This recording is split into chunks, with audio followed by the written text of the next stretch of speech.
Christ annonce, ce sont elles qui rendent témoignage de moi.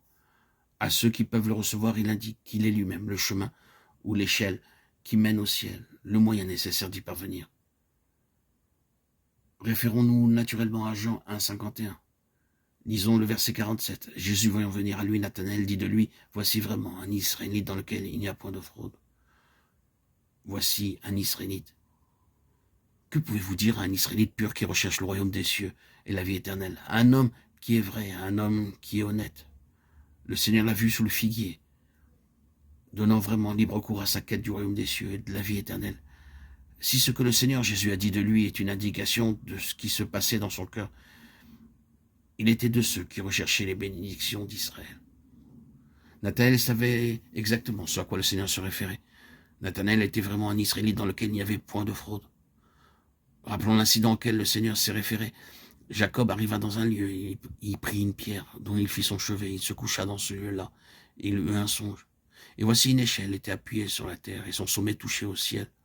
Et voici les anges de Dieu montaient et descendaient par cette échelle. Et voici l'Éternel se tenait au-dessus d'elle, et il dit, « Je suis avec toi, je te garderai partout où tu iras. » Jacob s'éveilla de son sommeil, et il dit que ce lieu est redoutable. C'est ici la maison de Dieu, c'est ici la porte des cieux, Genèse 28, 10, 17. Bethel, la maison de Dieu. La maison de Dieu, la porte des cieux. Le Seigneur Jésus s'approprie cela et dit en fait, je suis la maison de Dieu, je suis la porte des cieux. Vous verrez le ciel ouvert à travers moi. Voulez-vous savoir comment atteindre le ciel? Deux choses doivent être considérées. L'une est le fait de l'union avec Christ, l'autre est ce qui est lié à l'union avec Christ, à savoir la vie éternelle. Restons avec cela pendant un moment. Vous verrez désormais le ciel ouvert. Une telle déclaration implique que les cieux étaient fermés. Cela encore comporte en soi le fait que pour l'homme, la vie éternelle a été également placée derrière un ciel fermé. Même pour Nathanaël, même pour Nicodème, même pour un Israélite au cœur pur, cela est vrai par nature. Leur désir ardent est pour un ciel ouvert, et ils se portent en avant vers le royaume des cieux. Mais il est fermé. Nous savons très bien que pour chacun de nous, par nature, le ciel est un domaine fermé. Mais un ciel fermé n'est pas la pensée de Dieu pour nous. Nous appartenons au ciel, Christ appartient au ciel, l'Église appartient au ciel. Cependant, le lieu même auquel nous appartenons nous est fermé. Le lieu avec lequel nous sommes liés dans les conseils et le dessein éternel de Dieu nous est fermé par nature.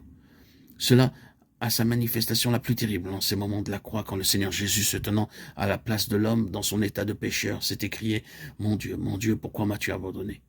Le ciel m'est fermé. Le lieu auquel j'appartiens, mon ciel, ma maison m'est fermé. Je suis banni du ciel. Tel est l'état de l'homme par nature, exclu du ciel, du lieu pour lequel il a été fait, du lieu qui lui appartient dans le dessein de Dieu. Le Seigneur dit à Nathanaël, « Vous verrez désormais le ciel ouvert. » Il y a bien plus de signification dans l'expression que nous employons si souvent, un ciel ouvert, que nous n'en avons reconnu. Qu'est-ce que jouir d'un ciel ouvert? C'est être chez soi, en communion avec le Seigneur, savoir une vie céleste, savoir toutes les ressources célestes à notre disposition. Tout ce que le ciel signifie nous est ouvert. Et nous sommes entrés dans ce pourquoi Dieu nous a amenés à l'existence, dans ce qu'il nous a destiné de toute éternité. C'est cela, un ciel ouvert.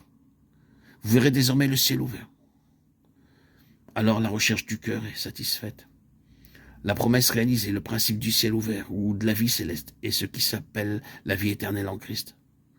Christ est l'homme céleste entrant dans le temps. Nous avons dit une ou deux fois que l'Église doit être ce qu'est l'homme céleste, quant à son être, quant aux lois de sa vie, quant à son ministère. Tout ce qui est vrai de lui en tant qu'homme céleste doit devenir vrai de l'Église. Ainsi, vu que le Seigneur Jésus en tant qu'homme céleste est né ici-bas dans le temps, ainsi en est-il de l'Église, l'homme céleste corporatif, d'avoir une naissance ici-bas dans le temps, et sur le même principe selon lequel Christ naquit. Comment le Christ est-il né? Vous réaliserez que nous laissons la question de la divinité de côté. Nous ne touchons pas du tout à ce côté-là, dans le sens selon lequel Christ était Dieu incarné. Emmanuel, Dieu avec nous, Dieu manifesté en chair. Ceci n'est pas vrai de nous comme membres de l'Église. Cela est compris. Nous parlons de l'homme céleste, pas du Fils divin, pas de la divinité, de sorte que ce qui est vrai de lui en tant qu'homme céleste, quant à sa naissance, doit être vrai de toute l'Église dans chaque partie.